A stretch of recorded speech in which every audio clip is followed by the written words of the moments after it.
Income में से जब हम एक्सपेंस को, खर्चों को घटा देंगे तो हमारे पास बचता है बचत, सेविंग्स। लेकिन अगर आप इनकम में से सेविंग्स को घटा देंगे तब हमारे पास बचेगा एक्सपेंस, मतलब खर्चा। इसे कहते हैं ज़ीरो बेस्ड बजटिंग। इसमें मंथ के एंड आते वक्त आपका अकाउंट बैलेंस तो होगा ज़ीरो, क्योंकि आपका एक एक पैसा या तो सेव हो गया है, या इन्वेस्ट हो गया है, या फिर खर्च हो गया है। ज़ीरो बेस्ड बजटिंग होता क्या है और ये काम कैसे करता है, इसमें क्या क्या चैलेंजेस आएंगे, चलिए देखते हैं। सबसे पहले ये काम कैसे करता है।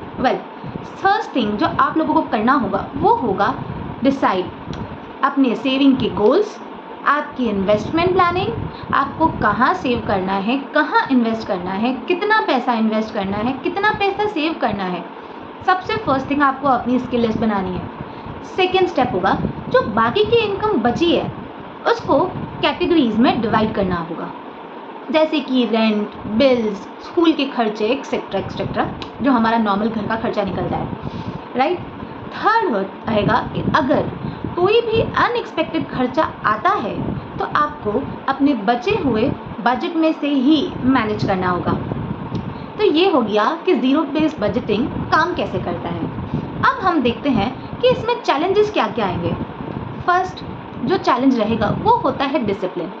हर महीने बैठ करके इस तरह से अपने पैसों को मैनेज करने के लिए आपको चाहिए डिसिप्लिन।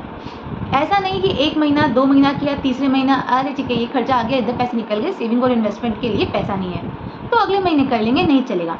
आपको डिसिप्लिन के साथ ये काम करना पड़ेगा। आपको पता है ज़ीरो बेस्ड बजटिंग एक बहुत ही पावरफुल टूल है सेविंग्स के लिए। इंडिया में ये बहुत पॉपुलर है।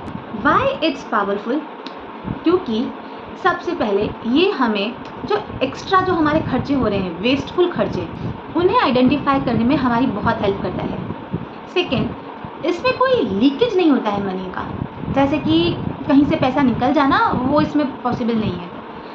इसके बाद ये हमारी लाइफ में एक डिसिप्लिन लाता है। वो होता है ना कि अगर हम किसी एक चीज़ को 12 महीने तक, साल भर तक फॉलो करते हैं तो वो हमारी लाइफ में एक हैबिट बन जाती है। ये वही काम करता है और अच्छी हैबिट बनाता है। इसके साथ साथ ये उन लोगों के लिए बहुत ही बेस्ट है जिन्हें लगता है कि आज 1 तारीख को सैलरी आई और 5 तारीख तक सैलरी गई। चलो इसे एक एग्जाम्पल के साथ समझते हैं। एग्जाम्पल लेते हैं कि किसी की सैलरी है 30,000, 30,000 की सैलरी आई।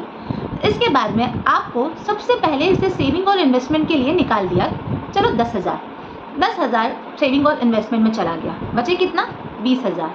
रेंट हमने मान लिया 8,000, अब कितना बचा 12,000। उसके बाद फूड और ग्रोसरीज के नाम पर हमने 5,000 निकाल लिया, अब कितना बचा 7,000। उसके बाद चलो एंटरटेनमेंट, ट्रैवलिंग और पर्सनल खर्चों को मिला करके ये हो गया हमारा 7,000।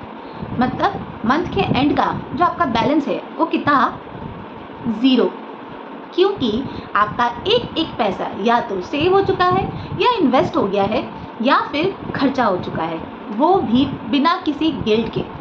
आपको मंथ के एंड तक या सैलरी आते ही 5 तारीख को ये टेंशन नहीं रहेगी, ख़त्म हो जाएगी कि यार पैसा गया।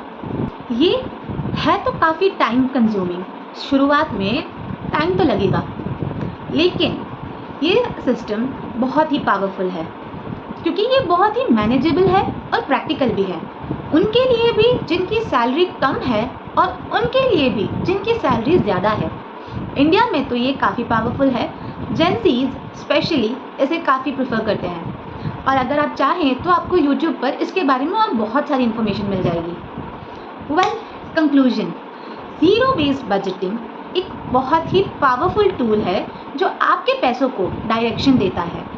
अगर आप अपने हर एक पैसे को, हर एक रुपए को अगर कोई काम दे दोगे तो उससे होगा क्या कि आपकी जो सेविंग्स हैं वो तो ऑटोमेटिकली होती चली जाएंगी और आपके खर्चे भी कंट्रोल में आ जाएंगे और आप गिल्ट फ्री होकर के बिना टेंशन और स्ट्रेस के खर्चे भी कर पाओगे, घूमने भी जा पाओगे और बहुत कुछ पॉसिबल हो जाएगा।